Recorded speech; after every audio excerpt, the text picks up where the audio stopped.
these are the things that we have to do, these are the things that we have to get in order to secure our future. What happened in your life that made you realise that something was wrong and we didn't have much of a future unless we did something about it?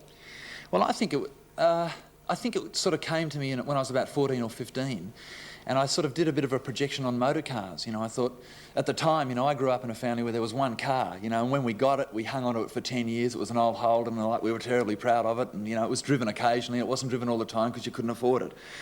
And then I sort of saw more cars arriving, and then I mean, cars spew out poison, and it's just the kind of thing that makes sense. They heat up the atmosphere, and I thought, well, people in Australia and America and England have got cars, but what happens when people in India and China and Africa and the third world nation, because that's the idea, BMW want to export a BMW of everybody in China, what happens with cars? What happens with the resources? What happens with the fuel? Cars run on oil, and in the 70s we ran out of oil, and yet we're building more cars, and we're building faster cars, except we're killing ourselves with the cars, and what's coming out of the back of the cars is making the atmosphere more hot. So what do? We buy more cars.